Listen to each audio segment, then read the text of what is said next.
Okay, FM 101.7. Monona COVID no komo say ene said ye esiaba no Ghana reports 10,473 COVID-19 recoveries.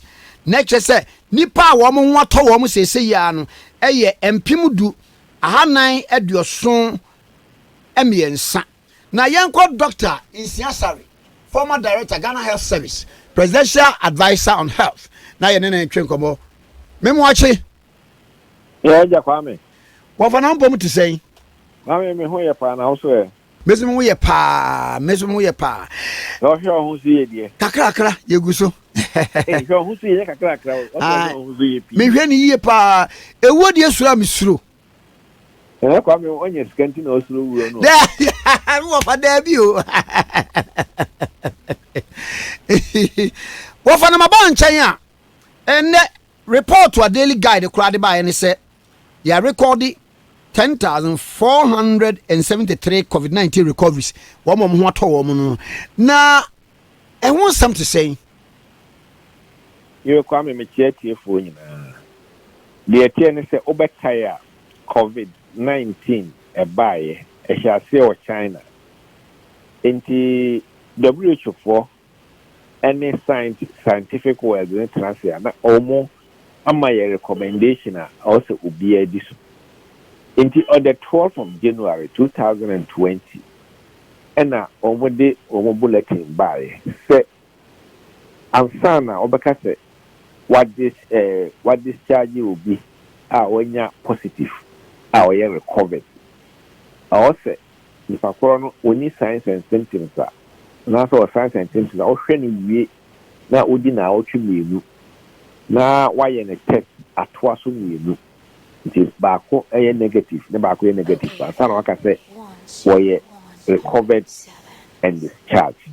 The woman in Anna say, Sebeya and the corona and fat yariano and sign will be.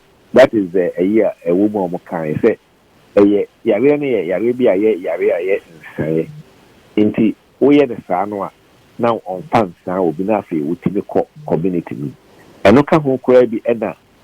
Ye friend stigma by mo je yare we unya bia fa hwa akra enko bi mu nyawa nema enti ebae no eba wo ha no nse akọ country continent pi so akọ Europe ko gina Europe e ma ni papi yare bi hwefi wo monko akra esa akọ North America e say epicenter no e wo South America Brazil for so enya enti science any medicine a dynamic, evolved. It is scientists for no, any scientific world, and so any WHO for, or advice WHO no more year studies, maybe a big collab, a funk or form when you be muja, a funk or form when you be samples, now more testing. Sample, PCR test, a very sensitive. It may pick virus, it may pick virus, no class of particles, but the woman say, the particles in the car no culture has the itini esane obia nti omo ye ho hwehwebo no 27th May ena omo asande ababo nten se obi positive na se wo isolate the pakro no a wo isolate na e free e dedu after 10 days ekono the pakro no ye unlikely where unlikely say won't mean fire no and unlikely so ya remember will be fufu and as obi so that was symptoms so now you to our friend next signs and symptoms after 3 days once you unlikely so once you free from the virus if you were free from the virus and there was a virus you it is sanity and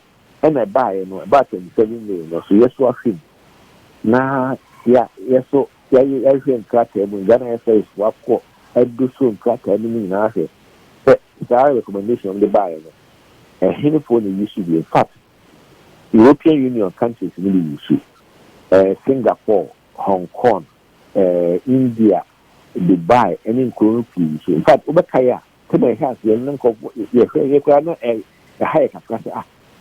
the recovery rate no over train I nipa mi I found na wako you wako ye back no ka wako ye back you know the require you test na ira na ko bi test na ira no wa jin ko pie go omo nyare so che omo wo isolation centers no take kwa den to kwa ya ba ho na ade na ade mato 2 weeks na so de na you ko the test results ma ni ma nen ka ko no e wo ho abra o se ko kun fie ko ina juma na wo pe bi ema na ire ene ni ma eso edi enti wa sha ba ni ma ye kan recovery omo mo nya bie see 12 March no bo ho a diplomatic staff omo ye bi o kwa o kun kum e ko dina ho me enam se o me ye test no ha ma ye hu ye na won be kan nche omo nyina bi wo ye books enti ba ye ne bi na wo twene ensa any Ghana says what any for what Ministry of Health near classes, Omudusu Muane, Omudusu Mushi and Katemu, baby, and your son, a coffee, a bomb, continue coffee. We part the door, no, I you first and second testing. The difference is significant difference to be our more. And to Ghana has for the advice, he said, Omushi in one from the evidence, the essential evidence of Ghana.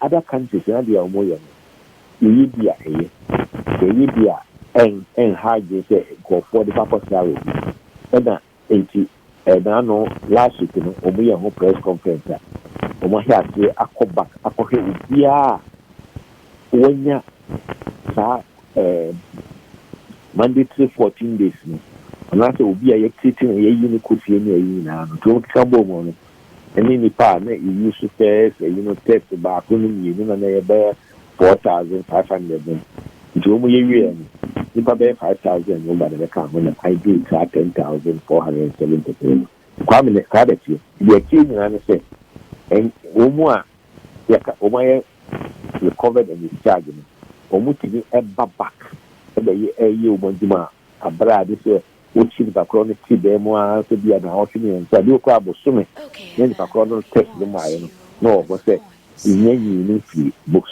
you woman free and crackling omo recovered and this also what family nipa 14,154 emu 85 and I have validated that omo we are say omo ka yes for omo akenyi na no ada say the chronic e ho atono wo ye magima na say the chronic there will be an isolation center and I said, the person you need 2 weeks into the fee and I said, one of our treatment centers. IFM.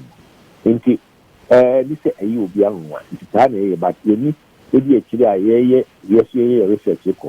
Look out about Nigeria for crying test. Not only recovery rate, also.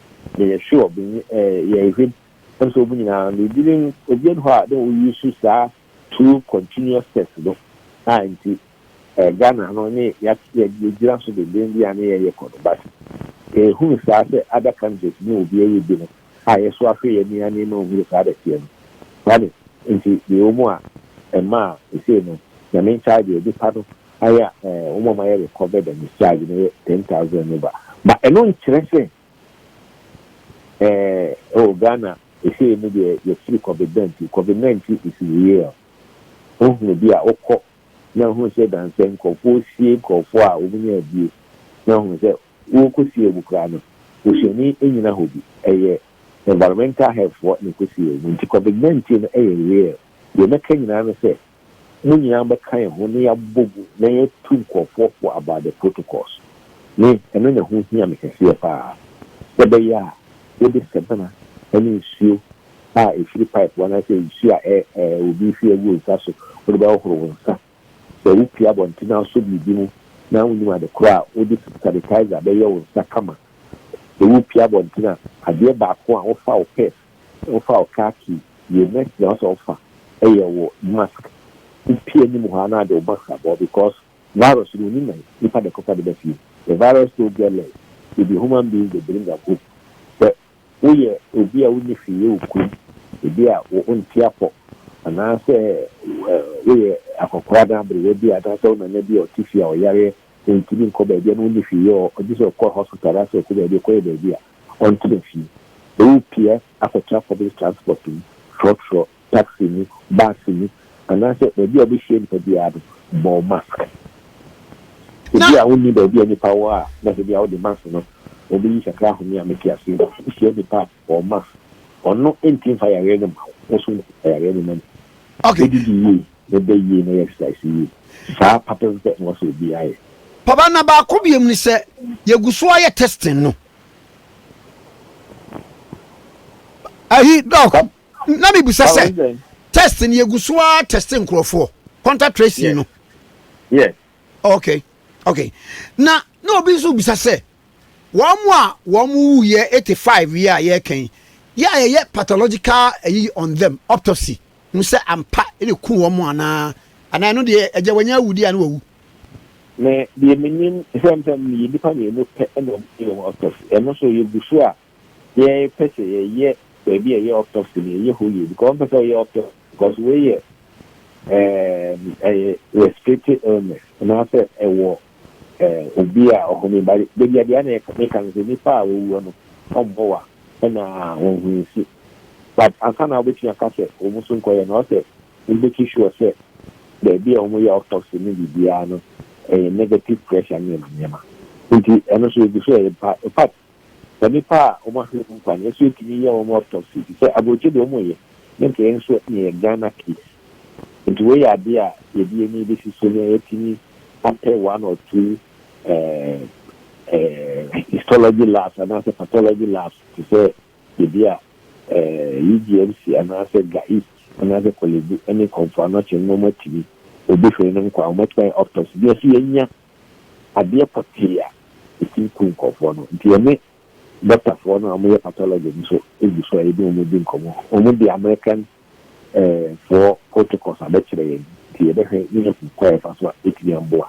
Na eti ya autopsy ni hu ni ma e man ko kure wo kwa no opani ye beda se pa se wajebre na ne atwe nkomo ye kwa me so da you hu si fine mate papa doc me da se Dr. Nsiasare ne ne twetwe nkomo no oye former director general Magana Health Service presidential advisor on health and ye na atwe nkomo K101.7 Okay FM 101.7